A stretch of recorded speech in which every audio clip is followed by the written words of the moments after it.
अस्सलाम वालेकुम, this is Mohit Pirzada in Washington, United states. यहाँ अमेरिका के ईस्ट कोस्ट में अब तकरीबन दोपहर के 3 बज रहे हैं और इसी निस्बत से हिंदुस्तान, पाकिस्तान, बरसग़ीर में, मशरिक़ वस्ता में, नॉर्थ अफ्रीका में अब आधी रात का वक्त है। अमेरिका में गुज़िश्ता कई घंटों से यहाँ वाशिंगटन के अंदर ख़ास करके ये खबर पड़ी हुई थी कि अमेरिका के सदर डोनाल्ड ट्रंप, जिन पे ये इल्ज़ाम था कि वो तकरीबन 1 दिन गुम ही हो गए मीडिया की नज़र से, वो वापस ओवल ऑफिस पहुँच रहे हैं और कोई अमेरिका की डिफेंस के हवाले से कोई बहुत इंपॉर्टेंट ऐलान करने वाले हैं। खबर तो इतनी बड़ी भी थी कि लगता था कहीं रूस और चीन के खिलाफ ऐलान जंग ही न कर दें। लेकिन जो ऐलान किया गया है ओवल ऑफिस से वो ये है कि अमेरिका की जो स्पेस कमांड है, जिसके फंक्शंस को हमको ठीक तरह से अंडरस्टैंड भी नहीं करते, लेकिन अमेरिका की स्पेस कमांड जो है उससे कोलोराडो से उसके हेडक्वार्टर को साउथ में अलाबामा में शिफ्ट किया जाएगा। ये मामला कोई हमारी पेचेक से ऊपर का है, ये हमारे नैरेटिव में फिट नहीं होता। इसका ताल्लुक बहुत हद तक अमेरिका की डोमेस्टिक पॉलिटिक्स से लगता है। बहरहाल अमेरिका की हद तक गुज़िश्ता चंद घंटों की ये एक बहुत बड़ी खबर है, ये डेवलपमेंट है। अभी मैं पाकिस्तान की तरफ जब आता हूँ तो पाकिस्तान और पाकिस्तान का जो पूरा का पूरा खित्ता है, उसकी जो सबसे इम्पोर्टेंट डेवलपमेंट है उनका ताल्लुक सैलाब से है, उनका ताल्लुक अर्थक्वेक और ज़लज़ले से है। तमाम खबरें जो हैं, हिंदुस्तान हो या पाकिस्तान का पंजाब हो या पाकिस्तान का केपी हो या अफ़गानिस्तान हो, इंसानी जो मिज़री है उसकी खबरें आ रही हैं।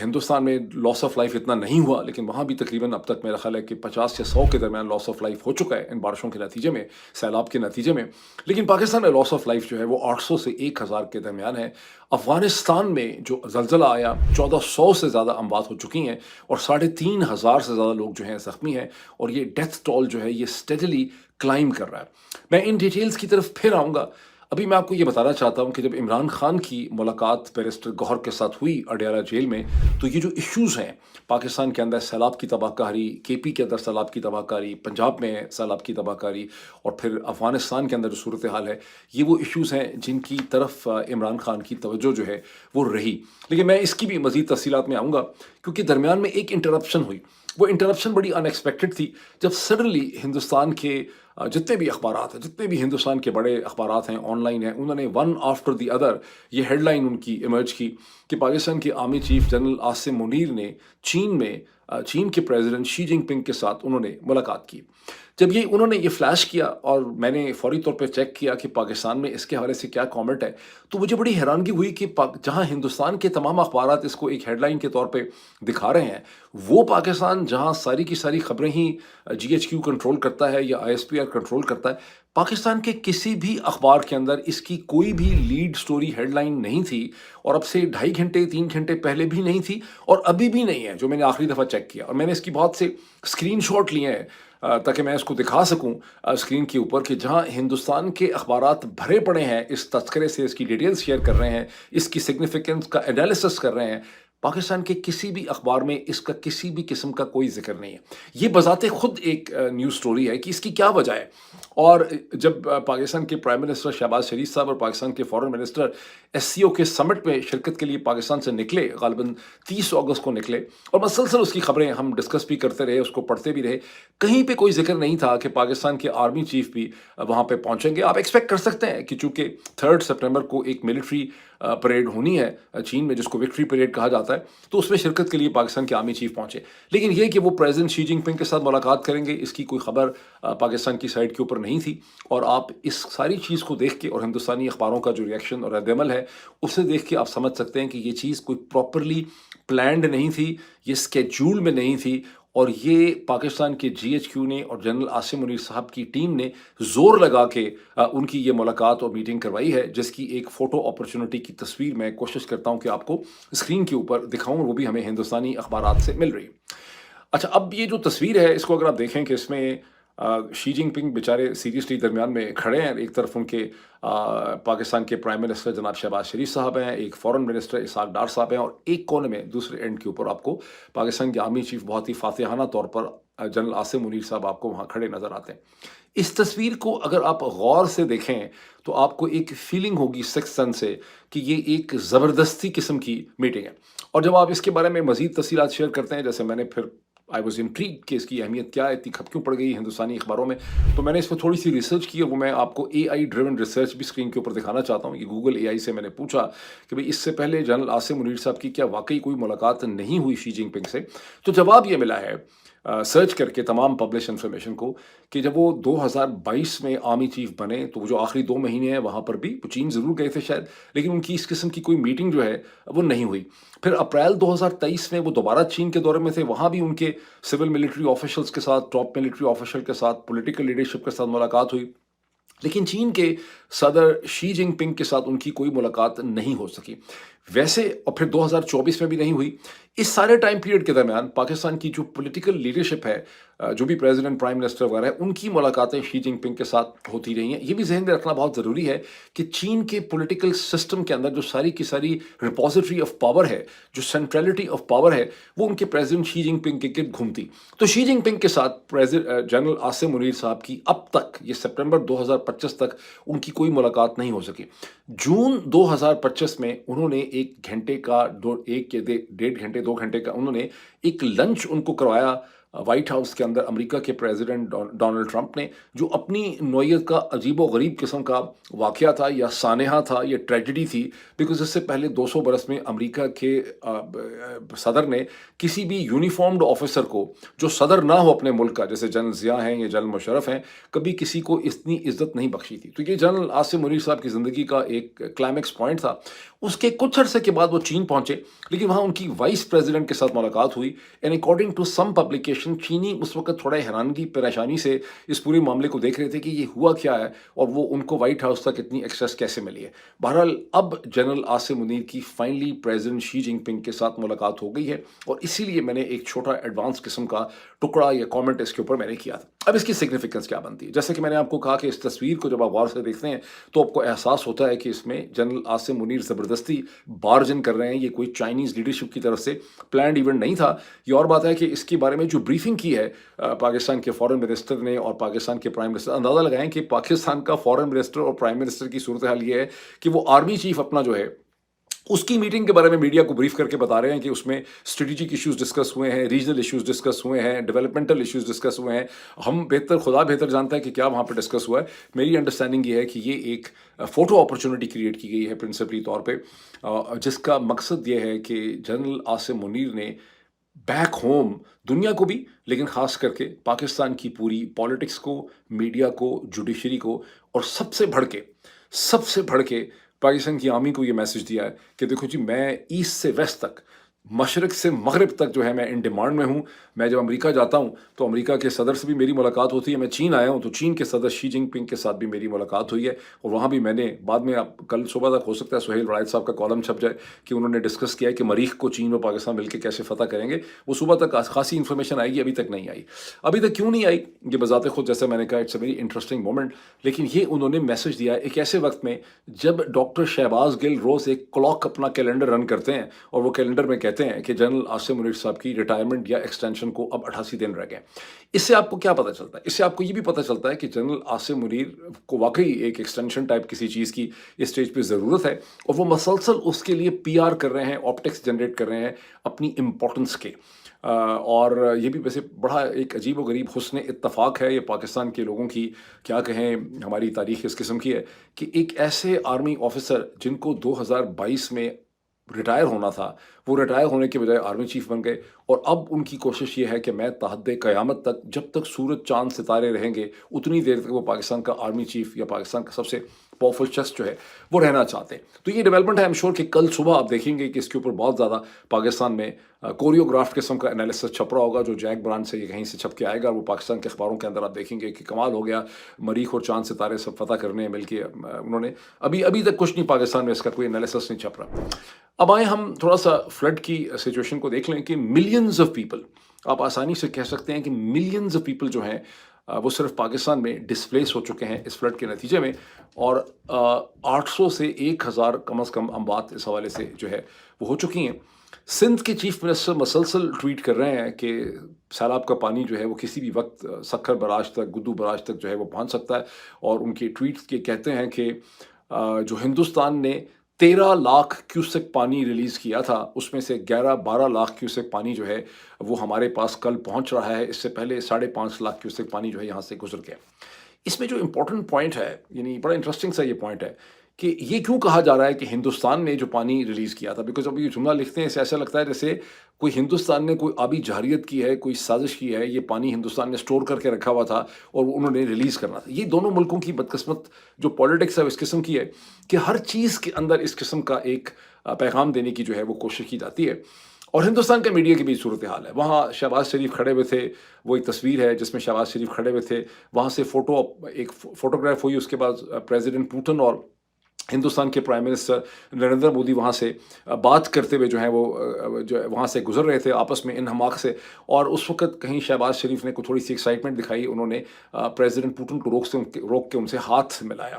تو ہندوستان کے میڈیا نے اس کو ایسے پیٹا ہے، ایسے پیٹا ہے، ایسے پیٹا ہے، جس کی کوئی انتہا نہیں ہے، بچگانہ پن کی انتہا۔ پالکا شرما میرا خیال ان کا نام ہے جو فرسٹ پوسٹ میں ہے، انہوں نے باقاعدہ اس کے حوالے سے ایک پورا سیگمنٹ کیا ہے کہ وہ دوڑتے دوڑتے گئے، انہوں نے پریزیڈنٹ پوٹن سے ملاقات کرنے کی کوشش کی۔ حالانکہ دوسری انڈین پبلیکیشنز میں یہ بھی لکھا ہوا ہے، باقاعدہ تصویر ہے کہ شہباز شریف نے بیٹھ کے پوٹن کے ساتھ باقاعدہ ملاقات کی ہے، اور اس میں یہ بھی انہوں نے خود لکھا ہے۔ وہ ہر چیز نکالی جاتی ہے کہ اینگل سے، وہاں اینگل یہ نکالا گیا ہے کہ شہباز شریف نے پریزیڈنٹ پوٹن کو یہ کہا کہ ہمیں آپ کے اور ہندوستان کے درمیان جو ایک بہت کلوز ریلیشن شپ ہے، that is fine as far as we are concern, ہمیں اس پہ کسی قسم کا کوئی اعتراض نہیں ہے، ہمارا آپ سے ایک انڈیپینڈنٹ ریلیشن شپ ہے، آپ کا ہندوستان کے ساتھ بہت ریلیشن شپ کلوز ہے۔ تو بیسکلی شہباز شریف کو پوٹن کے ساتھ ملاقات کرنے کا بھی موقع ملا، لیکن ہندوستانیوں نے اس کو اتنا جو ہے ایک بغض میں اٹھایا ہے، اور اسی طرح سے پاکستان کا سارا میڈیا جو ہے وہ سیلاب کے اندر بھی مسلسل یہ اینگل تلا جا رہا ہے، تلا جا رہا ہے، تلا جا رہا ہے کہ یہ سیلاب شاید اس وجہ سے آ گیا ہے پاکستان کے اندر کہ ہندوستان کا اس کے اندر کوئی رول ہے۔ دوسری طرف کیا ہو رہا ہے پنجاب میں، مسلسل آپ سوشل میڈیا پہ دیکھ رہے ہوں گے، میں بہت زیادہ ڈیٹیلز میں جانے کی ضرورت نہیں ہے، میں چند امیجز آپ کو دکھاتا ہوں کہ پنجاب کی جو رانی ہے ملکہ مریم نواز صاحبہ محترمہ جو ہے، سیلاب کے لیے تو چلے بیچاری بیوروکریسی کام کر ہی رہی ہے، لیکن مسلسل یہ خبریں اس قسم کی آ رہی ہیں کہ مریم نواز صاحبہ جو ہیں وہ میڈیا اینٹکس پلے کر رہی ہیں، وہ اس کے اوپر ایک پی آر ایکسرسائز کر رہی ہیں، جہاں پر متاثرین کو اکٹھا کیا جاتا ہے، کہیں کشتیاں اکٹھی کر لی جاتی ہیں، کہیں بچے اکٹھے کر لی جاتے ہیں، کہیں بچے ان کی گود میں دیے جاتے ہیں تاکہ ایک پوری پی آر ٹک ٹاک کے لیے چھوٹی چھوٹی ویڈیوز جو ہیں جنریٹ ہوں۔ اور آپ نے دیکھا تھا، میں نے پچھلے ویلاگ میں آپ کو بتایا تھا کہ پنجاب کے ڈپٹی کمشنرز کے بھی اب یہی حالات ہیں، وہ بھی دیکھ رہے ہیں کہ ملکہ کی کیا ریکوائرمنٹ ہے، ملکہ بھی ٹک ٹاک کے ذریعے سیلاب کو فائٹ کر رہی ہے، ڈپٹی کمشنرز بھی اب ٹک ٹاک کے ذریعے سیلاب کو فائٹ کر رہے ہیں، اور ایک آپ کو نان سیریسنس نظر آ رہی ہے، ایک امیچورٹی آپ کو نظر آ رہی ہے، ایک آپ کو بے حسی جو ہے اس پوری کی پوری اسٹریٹجی کے اندر نظر آ رہی ہے۔ جیسے کہ میں نے افغانستان کا کہا کہ 1400 سے زیادہ اموات کنفرم ہو چکی ہیں، 3500 جو ہیں لوگ زخمی ہیں، فگر جو ہے بہت تیزی سے بڑھ رہا ہے۔ ابھی تک افغانستان پہ کسی کی ایڈ انٹرنیشنل نہیں پہنچ سکی، برطانیہ اور ہندوستان کے علاوہ۔ ہندوستان نے کوئی 500 یا 1000 ٹینٹ دیے ہیں، برطانیہ نے کوئی 1 ملین پاؤنڈ دیے ہیں غالباً اقوام متحدہ کو، اور جو یو این کے آپریشنز ہیں افغانستان میں وہ سیریسلی ہیمپرڈ ہیں۔ پاکستان نے، ایران نے، چین نے، یورپین یونین نے اور شاید ترکی نے اعلان تو کیا ہے، پلیج تو کیا ہے، لیکن پاکستان تو خود پھچا رہا، اپنی مصیبتوں میں پڑا ہوا ہے، لیکن کسی قسم کی امداد یو این کو نہیں ملی۔ And according to international analysis, جب سے یو ایس ایڈ کے آپریشن بند ہوئے ہیں، اور ڈونلڈ ٹرمپ کی حکومت کا ایٹیٹیوڈ بھی یہ ہے کہ ہمیں دنیا کی تباہی سے کوئی ہمارا سروکار ہی نہیں ہے، ہمارا کوئی تعلق ہی نہیں ہے، اس وجہ سے جو جنرلی ایڈ آپریشن ہوتے تھے اس میں وہ روبسٹنس نہیں ہے جو عمومی طور پہ دیکھی جاتی تھی۔ اچھا، تباہی کے حالات اگر آپ دیکھیں کہ پاکستان کی ایک ٹی وی اینکر پرسن ہے شفا یوسف زئی صاحبہ، وہ بنیر گئی ہیں، اور بنیر سے انہوں نے ایک ویڈیو بنائی ہے۔ یہ ویڈیو کی اگر میں آپ کو چند امیجز دکھاؤں تو آپ کو ایسا لگتا ہے کہ جو سیلاب آیا ہے پاکستان کے خیبر پختونخوا کے علاقوں میں، وہ ان علاقوں کو سٹون ایج کے پیچھے چھوڑ کے چلا گیا، سب کچھ بہہ گیا ہے، سب کچھ جو ہے وہ ختم ہو گیا۔ اسی لیے میں نے شروع میں کہا تھا کہ ہر طرف سے مزری کی خبریں ہمیں مل رہی ہیں، انسانی بے بسی کی خبریں ہمیں مسلسل مل رہی ہیں اس علاقے سے، اور حکومتیں ناکافی ہیں اس کا مقابلہ کرنے کے لیے۔ روئٹرز نے ایک بہت انٹرسٹنگ انالیسس چھپا ہے کہ افغانستان میں اتنے زیادہ ارتھ کیوں آتے ہیں۔ اکارڈنگ ٹو دیٹ رپورٹ ہے، یہ روئٹرز کی خبر ایجنسی کی کہتی ہے کہ 1900 سے اب تک جو 125 برس گزرے ہیں، یعنی اسٹارٹنگ 20th سینچری، اب تک 100 سے زیادہ بڑے زلزلے آئے ہیں افغانستان میں۔ ہر سال ہر وقت زلزلے آتے رہتے ہیں، لیکن 100 سے زیادہ بڑے زلزلے آئے ہیں، جن میں سینکڑوں سے لے کے ہزاروں لوگوں کی اموات ہوئی ہیں۔ 2022 میں آخری بڑا زلزلہ آیا تھا جب 1000 سے زیادہ لوگوں کی اموات ہوئی تھی۔ پھر روئٹر کا یہ رپورٹ جو ہے وہ ایکسپلین کرتی ہے کہ اس کی وجہ یہ ہے کہ افغانستان کے جو کچھ ایریاز ہیں، جیسے پاکستان کے بارڈر پہ ہیں، تاجکستان، آگے پیچھے کے جو بارڈرز ہیں، یہ तीन टेक्टोनिक प्लेट्स जो हैं यहाँ पे टच करती हैं, दो प्रिंसिपल टेक्टोनिक प्लेट्स यहाँ पे टच करती हैं। एक इंडियन टेक्टोनिक प्लेट है, दूसरी यूरेशियन टेक्टोनिक प्लेट्स है, और ये हर वक्त आपस में टकराती रहती हैं और एक दूसरे को धक्का मारती हैं, जिसकी वजह से ये ज़लज़ले आते हैं। और फिर एक अरेबियन टेक्टोनिक प्लेट भी है, और इसमें जो रॉयटर्स की रिपोर्ट है वो ये कहती है कि ज़रूरत इस चीज़ की है, कम से कम दो चीज़ें करने की ज़रूरत है। दोनों चीज़ें कभी भी नहीं हुई। एक तो ये है कि एक्यूरेट मैपिंग चाहिए, जिसके ज़रिए एडमिनिस्ट्रेशंस को, लोगों को पता हो कि सबसे ज़्यादा ख़तरनाक पॉइंट्स कौन से हैं, जहाँ पे वो अपने घर और अपने गाँव और अपनी जो बस्तियाँ हैं वो वहाँ पे ना बनाए। लेकिन ऐसी कोई मैपिंग अफ़गानिस्तान की हुकूमतें आज तक नहीं कर सकीं, और जो अफ़गानिस्तान में सिविल वॉर्स, जो जंगो जदल के हालात रहे हैं गुज़श्ता 50, 60, 70 बरस से, उससे आप अंदाज़ा लगा सकते हैं कि जब टेक्नोलॉजी आई भी है दुनिया में इन चीज़ों की, क्योंकि अर्लियर 20th सेंचुरी में शायद थी भी नहीं, लेकिन गुज़श्ता 50 बरस में अगर थी भी, अफ़गानिस्तान में किसी को इसके सोचने का मौका भी नहीं मिल सका। जो अंडर डेवलप्ड कौमें होती हैं उन बेचारों की तकदीर इसी किस्म की होती है। दूसरी चीज़ है हाउसिंग, कि अफ़गानिस्तान को इस किस्म की हाउसिंग चाहिए जो ज़लज़लों का मुकाबला कर सके, 6-7 रिक्टर स्केल का मुकाबला कर सके, लेकिन वो भी नहीं है। और इसका मतलब है कि ये मिज़री जो है लोगों की जारी रहेगी। ये वो इश्यूज़ हैं जो इमरान खान की जब मुलाकात हुई बैरिस्टर गौहर के साथ, इमरान खान की मुलाकात उनकी बहनों के साथ नहीं हो सकी, वो इंतज़ार करती रहीं, आखिरी वक्त तक उनकी मुलाकात उनसे नहीं हुई। लेकिन बैरिस्टर गौहर से जब उनकी मुलाकात हुई तो पाकिस्तान के अंदर सैलाब की जो कैफियत है, KP के अंदर जो मिलिट्री ऑपरेशन है, और अफ़गानिस्तान का जो ज़लज़ला है, ये तमाम चीज़ें जो है उसमें ज़ेर बहस रही हैं, जिसकी मैं मज़ीद तफ़सीलात आपसे शेयर करता हूँ। लेकिन गो के मुलाकात नहीं हुई अलीमा की, नौरीन या उस्मा की, लेकिन बैरिस्टर गौहर की मुलाकात के बाद अलीमा ने भी इस पे प्रेस टॉक की। तो पहले मैं उनके पॉइंट्स आपके साथ शेयर करता हूँ। अलीमा ने ये कहा कि इमरान खान ये कहते हैं, और ज़ाहिर उनको बैरिस्टर गौहर ने बताया है कि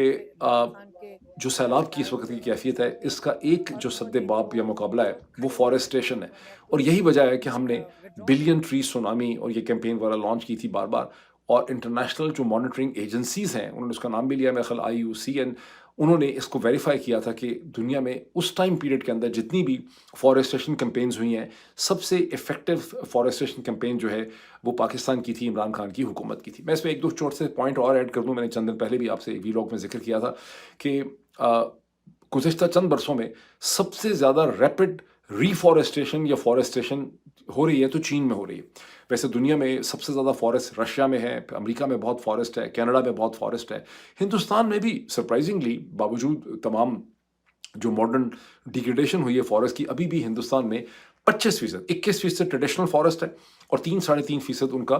कैनाल्स के ऊपर और सड़कों के ऊपर और हाईवेज के ऊपर उनका फॉरेस्ट है। लेकिन पाकिस्तान में फॉरेस्ट सिर्फ 5% है। इस 5% वाले पाकिस्तान में भी फॉरेस्ट ज़्यादातर KP में ही है, और इसी में इमरान खान ने मजीद रीफॉरेस्टेशन की कोशिश की, और ये फॉरेस्ट जो हैं ये आपको सैलाबों से बचाते हैं। इस चीज़ के नुक्ते को उन्होंने शेयर किया जो अलीमा ने बताया, और फिर उन्होंने ये कहा कि अफ़गान जो ज़लज़ला आया है उस पर इमरान खान को अफ़सोस भी है, और उन्होंने कहा कि ये कितने अफ़सोस की बात है, कितनी यानी दर्द की और ट्रेजिडी की बात है कि हमने अफ़गानों को धक्के मार मार के अपने मुल्क से निकाल दिया है। खाली पाकिस्तान ने वैसे नहीं निकाला, गुज़श्ता चंद महीनों में ईरान ने भी इसी किस्म का काम किया है, और इनमें से बहुत बड़ी आबादी खुले आसमान के नीचे पड़ी हुई थी टेंट्स वगैरह में, जो इस वक्त ज़लज़ले की ज़द में भी इस वक्त आई है। फिर इमरान खान ने कहा कि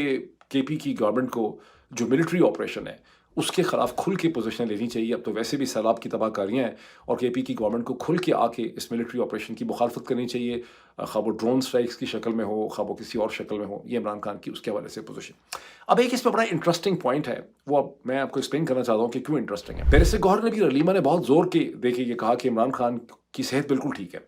बैरिस्टर गौहर ने कहा वो हशाश बशाश हैं, मैं बड़ा खुश हुआ उनको मिलके। अलीमा कहती हैं वो बिल्कुल ठीक हैं, मैं उनको पहले भी जब मिली थी तो वो बिल्कुल ठीक हैं। उनकी आँख में जो थोड़ा सा प्रॉब्लम था वो इसलिए था कि किताबें बहुत पढ़ते हैं, उनका नंबर चेंज हो गया है, वो डॉक्टर से शायद उनकी हो गई है मुलाकात, और उनका नंबर जो है वो चेंज हो गया।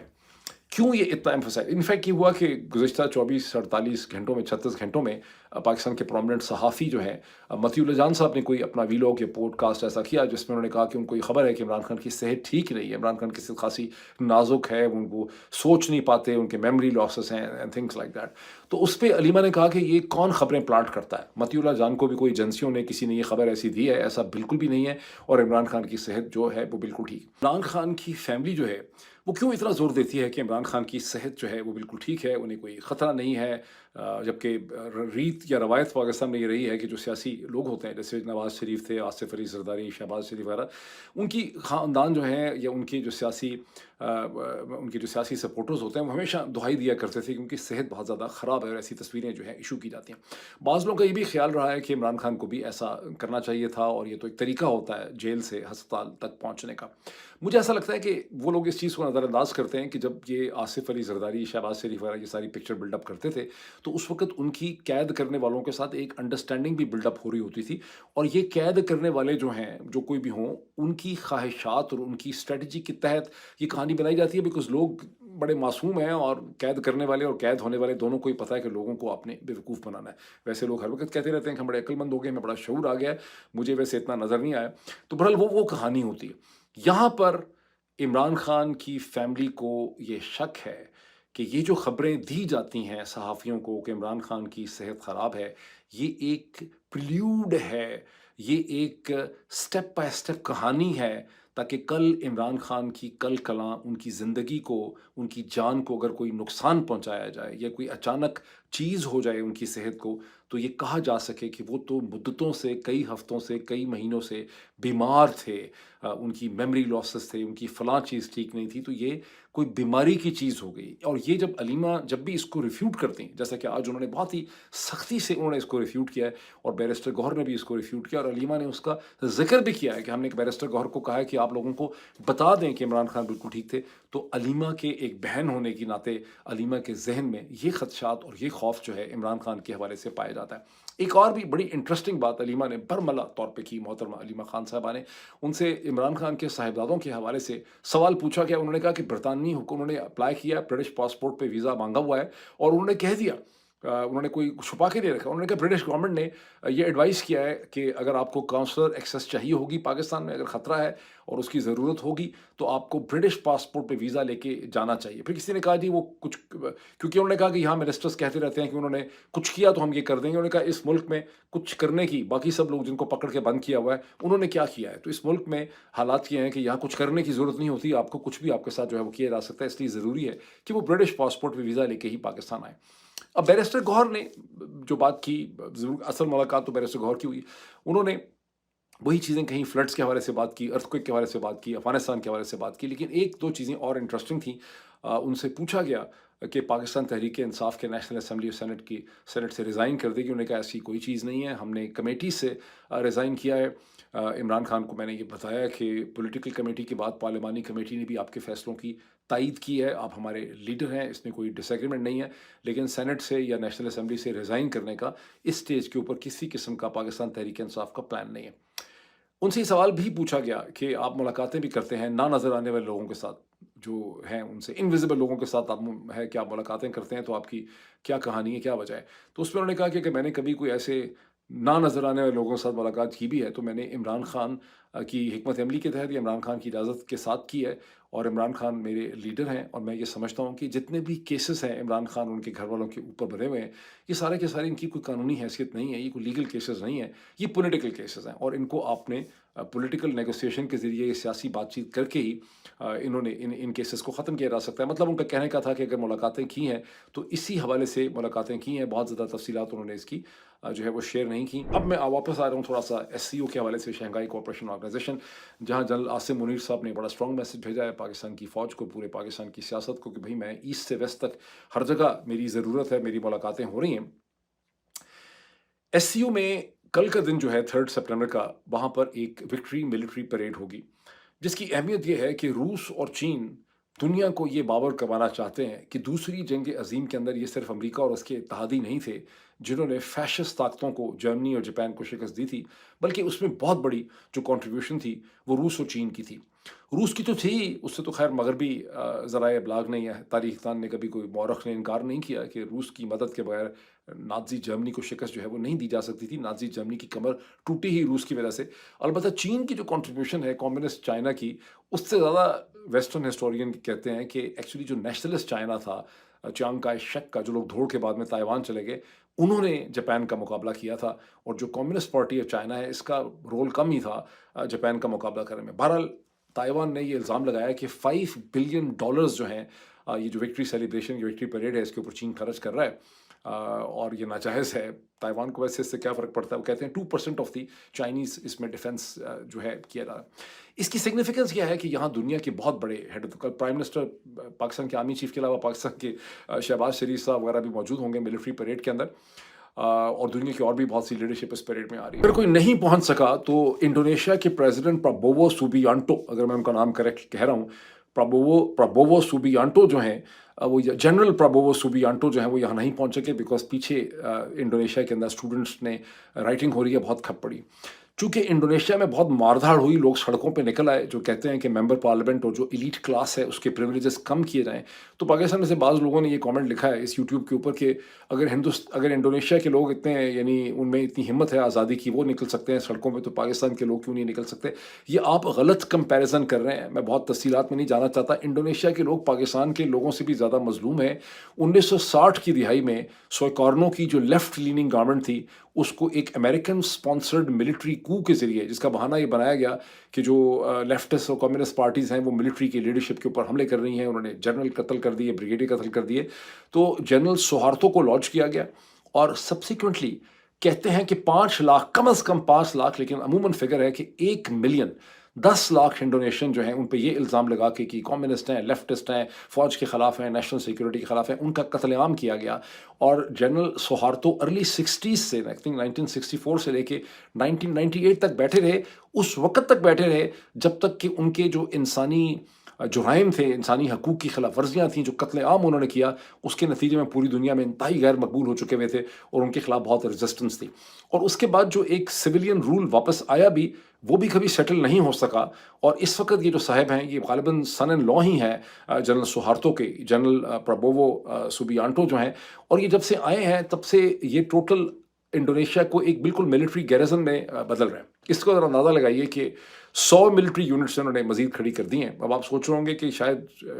انڈونیشیا کی کوئی ایسا ہندوستان کی طرح کا باہر جھگڑا ہے, انڈونیشیا کا کوئی اس طرح کا ملٹری کانفلکٹ بھی نہیں ہے. تو یہ جو 100 یونٹس کھڑی کی گئی ہیں اور کہہ رہے ہیں کہ 500 مزید ملٹری یونٹس کھڑی کی جائیں گی, کیا کریں گی؟ یہ ایگریکلچر کریں گی, یہ لائف سٹاک کریں گی, یہ جانور پالیں گی. ان کو ملٹری ٹریننگ بھی نہیں دے رہے. یہ ہیں ملٹری یونٹس ہیں لیکن ان کو ملٹری ٹریننگ نہیں ہوگی, ان کو ایگریکلچر ٹریننگ دی جائے گی. اسی طرح سے انڈونیشیا کی ملٹری نے اب میڈیسن مینوفیکچرنگ کرنی شروع کر دی ہیں لوگوں کے لیے. تو total militarisation of the society ہے. جنرل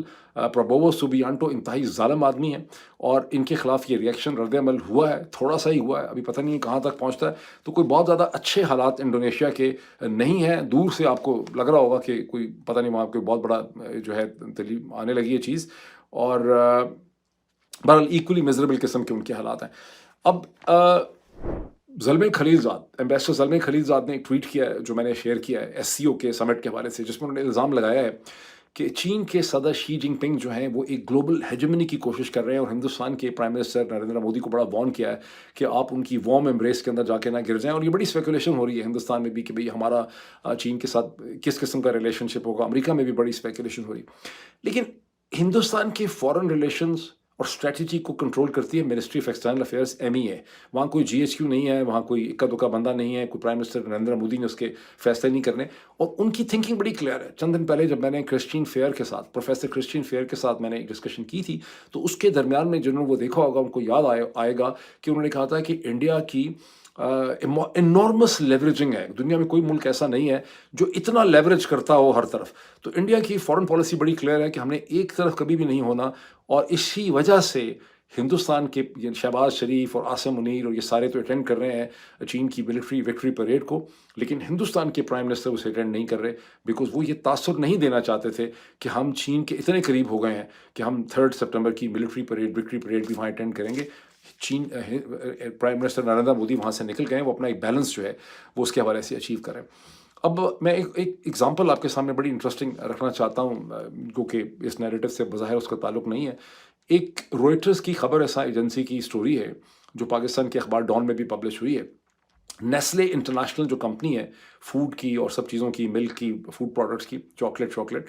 نیسلے کے تیسرے CEO جو ہیں وہ فارغ ہو گئے ہیں اور ان کو بورڈ نے ہٹا دیا ہے. جو یہ CEO ہٹائے ہیں, جن کو ہٹانے پہ مجبور کر دیا گیا ہے, دھکا مار کے باہر نکال دیا ہے, ان کو انفیکٹ پیکج بھی نہیں دیا جا رہا, وہ اس لیے کہ ان کا ایک رومانٹک افیئر اپنی ہی ایک سب آرڈینیٹ خاتون جو ان کے آفس میں کام کرتی تھیں ان کے ساتھ منظر عام پہ آیا ہے, اور اس وجہ سے CEO کو فارغ کر دیا گیا.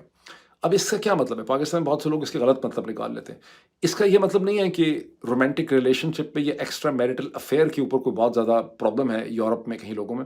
یہاں مسئلہ یہ ہے کہ اگر آپ کمپنی کے ہیڈ ہیں اور یہ کسی بھی جگہ پہ ہیں، چاہے آپ ہیڈ ہیں یا مینیجر ہیں، سینئر مینیجر ہیں، ڈائریکٹر ہیں، اگر آپ اپنی سبارڈینیٹ کے ساتھ افیئر لڑاتے ہیں، اس کا مطلب ہے کہ آپ اپنی پوزیشن آف پاور کو، اپنی پوزیشن آف ڈومیننس کو استعمال کرتے ہیں۔ اگر آپ کو افیئر لڑانا ہے تو آزاد عورت کے ساتھ لڑائیں جس کی اکنامک فیوچر اور اس کی تنخواہ اور اس کا مستقبل آپ کے کنٹرول میں نہیں ہے۔ اگر آپ ایک ایسی عورت کے ساتھ افیئر لڑاتے ہیں جس کا مستقبل آپ کنٹرول کر سکتے ہیں تو یہ جینوئن لو نہیں تھا۔ اس کا مطلب ہے کہ آپ نے اپنی جو ایگزیکٹو پوزیشن ہے، جو آپ کی ایک پاورفل پوزیشن ہے، اس کو آپ نے ابیوز کیا۔ یہ پوائنٹ ہے سمجھنے والا۔ اب آپ نے کبھی سنا ہے کہ پاکستان میں کوئی ایسے میں کسی کا نام تو نہیں لے سکتا، لیکن پاکستان میں ایسی طاقتور شخصیات ہیں جو اپنے دفتروں کے اندر جو ہے، اور میڈیا میں تو لائن لگی ہوئی ہے، ان کی میڈیا میں تو لائن لگی ہوئی ہے، جو مسلسل اپنی، اور